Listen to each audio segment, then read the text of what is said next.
자, 우리 동네 초대석입니다. 오늘 주제는 치아 건강인데 노령 인구가 늘어나면서 임플란트 하시는 분들 진짜 많이 계시잖아요. 엄청 많죠. 이 시술보다 중요한 게 임플란트 사후 관리라고 합니다. 그렇습니다. 임플란트를 하는 것도 중요하지만 더 중요한 게 꼼꼼히 또 관리하는 게 오래 사용하는 방법이라고 합니다. 네. 자, 오늘 김용수 치과 전문의와 함께 자세한 이야기 해보겠습니다. 어서 오세요. 어서 오십시오. 반갑습니다. 네.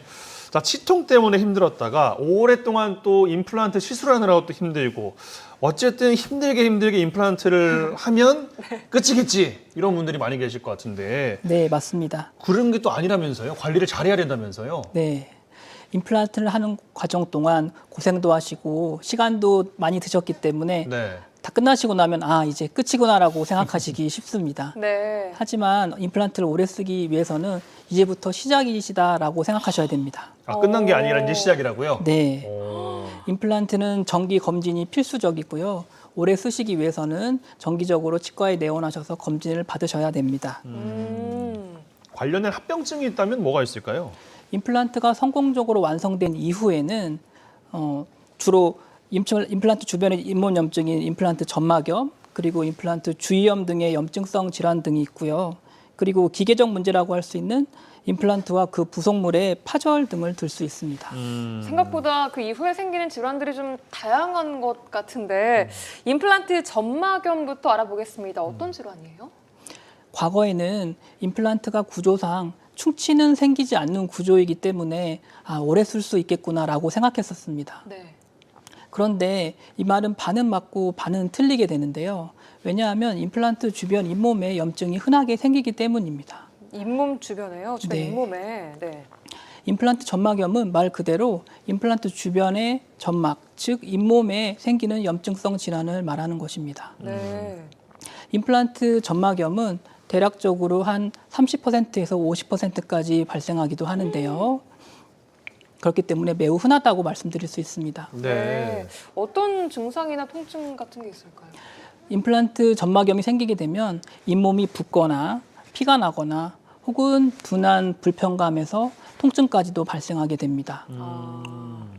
그런데 임플란트 점막염은 초기에 잘 치료하시면 건강한 잇몸 상태로 돌리실 수 있기 때문에 임플란트 점막염이 왔을 경우에 초기에 적극적으로 치료하시는 것이 필요합니다. 예. 네. 지금 그림에 보시다시피 임플란트가 불편하셔서 내원하셨는데요. 임플란트의 상부 부분을 일단 제거한 부분을 보시면 이렇게 출혈이 되는 모습을 보실 수가 아이고. 있습니다. 아, 요 인접한 부분이 이제 점막염이라는 맞습니다. 말씀이시고요. 잇몸의 염증을 말씀드리는 겁니다. 예. 그럼 이걸 이제 다시 드러낸 소독을 하고 다시 임플란트를 연결하시고 적절한 처치를 받으시면 건강한 잇몸 상태로 돌아가실 수 있습니다. 예. 그렇군요. 이게 사실 질환 중엔 초기 질환이라고 볼 수 있는 거예요. 네, 맞습니다. 임플란트 잇몸 염증의 초기 증상이라고 말씀드릴 수 있습니다. 예. 초기가 치료가 잘 안 되고 그 다음으로 넘어가면 주위염.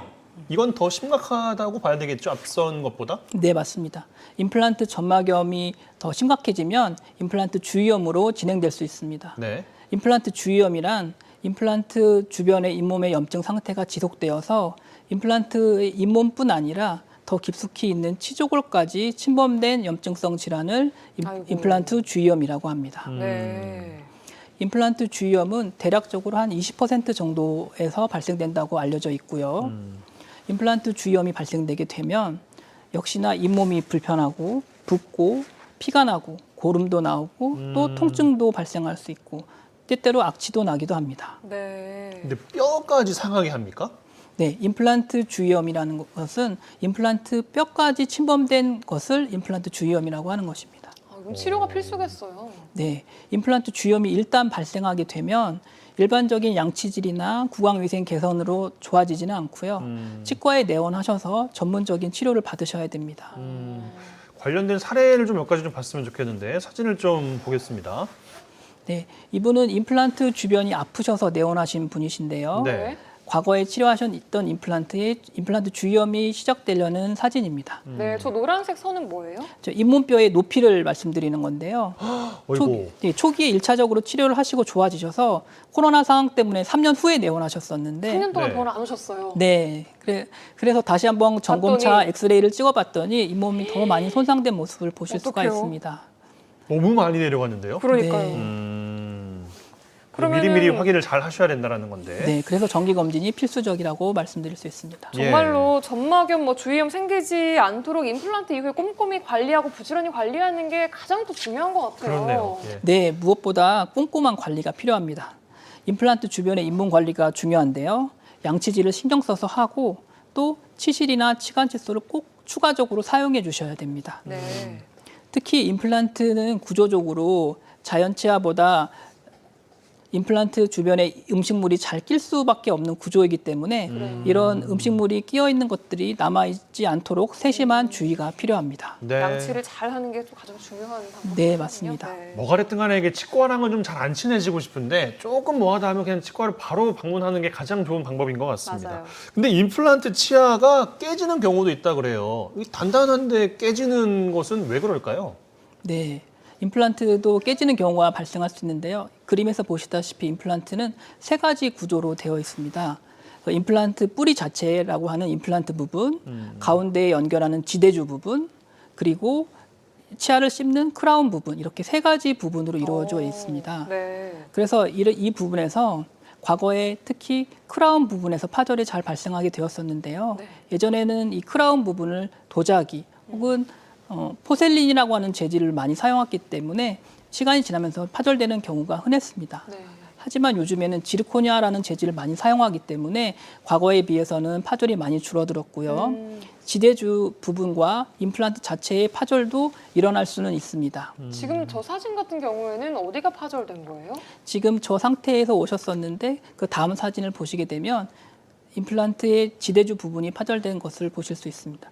네, 이가 빠졌다고 오셨었는데 네. 이 상태에서 임플란트를 자세히 들여다보니까 저렇게 크라운과 지대주 부분에서 동광 부러진 모습을 보실 수가 있습니다. 저렇게 깨질 수도 있는 거군요. 네, 드물지만 발생할 수 있습니다.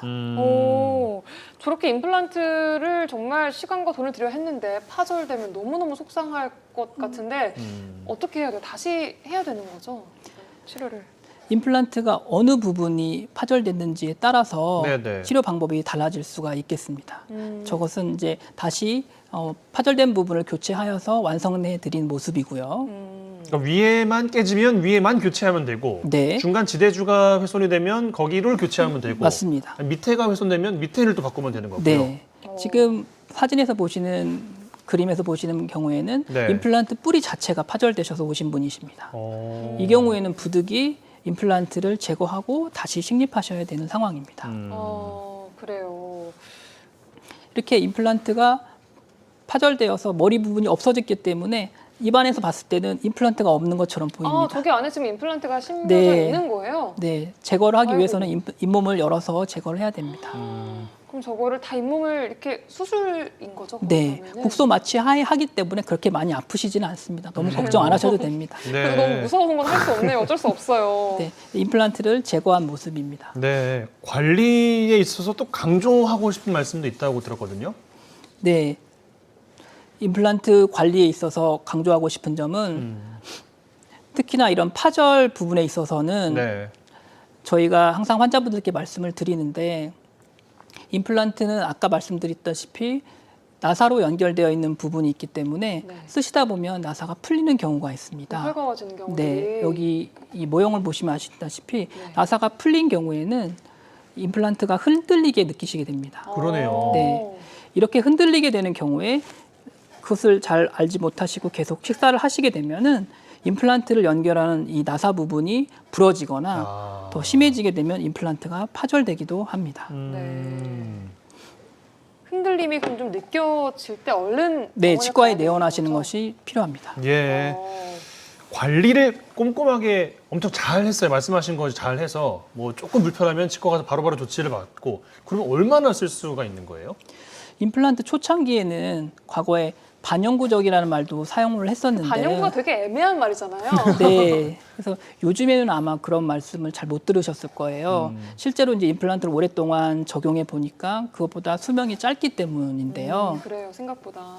임플란트는 보통 저희가 수명을 말씀드릴 때 여러 가지 요인이 복합적으로 작용하기 때문에 어떤 한 숫자로 말씀드리기에는 굉장히 어렵습니다.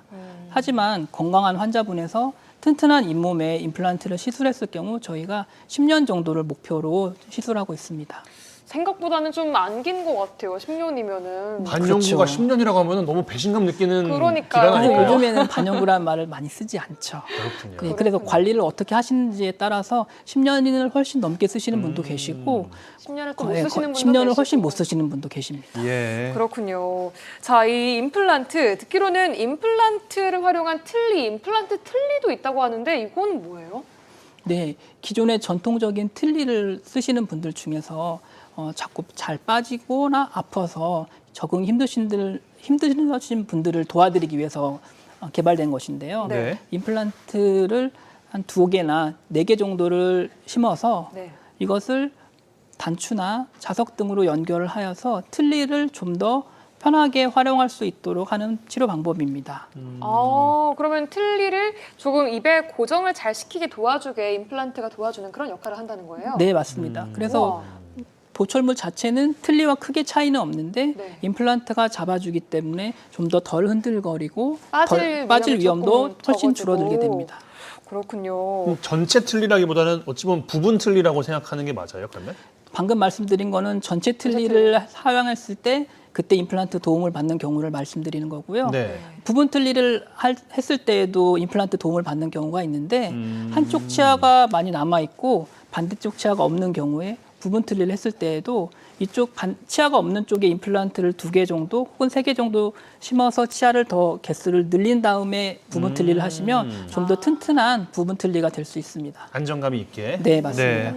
결국 말씀하신 것을 좀 종합해 보면 치아를 건강하게 그리고 임플란트를 했다고 끝이 아니라 그것도 잘 오랫동안 쓰려면 검진과 관리를 잘 해야겠다.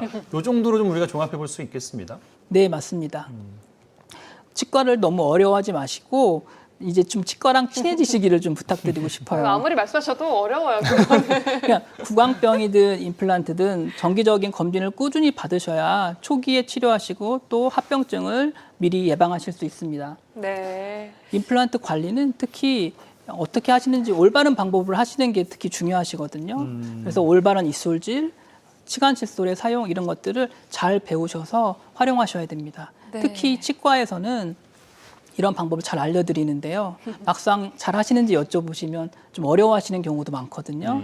좀 망설이지 마시고 치과에 내원하셔서 잘 안 되시는 부분은 잘 배워가시면 좋겠습니다. 네, 임플란트 시술하신 분들이라면 오늘 원장님 말씀 들어보시고 10년 이상 꼭 오래오래 사용하시기를 꼭 바라겠습니다. 오늘 말씀 고맙습니다. 고맙습니다. 감사합니다.